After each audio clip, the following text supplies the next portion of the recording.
அப்படின்னு சொல்லி ஒரு சிஸ்டர் ஒருத்தவங்க என்கொயரி பண்ணியிருந்தாங்க. எனக்கு தெரிஞ்ச மெத்தடை நான் எந்த மெத்தடில் தைப்பேன் அப்படின்றத இன்றைக்கி உங்களோட ஷேர் பண்ணிக்கலாம் அப்படின்னு நினச்சேன். ஃபஸ்ட்டு நெக்கில் வந்து நான் எதுவும் தச்சு திருப்பவோ இல்லை கிராஸ் பீஸ் கொடுத்தோ தைக்கலை. ஸோ ஜிப்பையும் தச்சு எடுத்துக்கிட்டேன். கொஞ்சம் ஏற்றி இறக்கி இருக்குது அப்படின்னா நீங்கள் கட் பண்ணிக்கணும். சிப்பை கீழே இழுத்து விட்டுட்டு அதை செக்யூர் பண்ணணும். ஸோ ஒரு பின் போட்டு ஃபஸ்ட்டே செக்யூர் பண்ணிவிட்டு இதை ஈவனாக கட் பண்ணி எடுத்துக்கலாம்.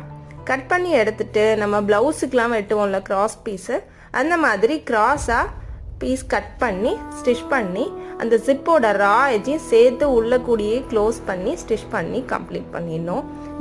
இது ஒரு மெத்தட், நான் தைக்கிற மெத்தடில் இது ஒரு மெத்தடு, இன்னும் 2 மெத்தட் இருக்குது. ஸோ இந்த மாதிரி தைச்சோம்னாலும் நீட்டாக வந்துடும். 2 சைடும் கிராஸ் பீஸ் கொடுத்து ஸ்டிச் பண்ணி கம்ப்ளீட் பண்ணவும் நீட்டாக அந்த ரா எட்ஜ் க்ளோஸ் ஆகிடும். எனக்கு தெரிஞ்ச மெத்தடை இன்றைக்கி உங்களோட ஷேர் பண்ணிட்டேன்.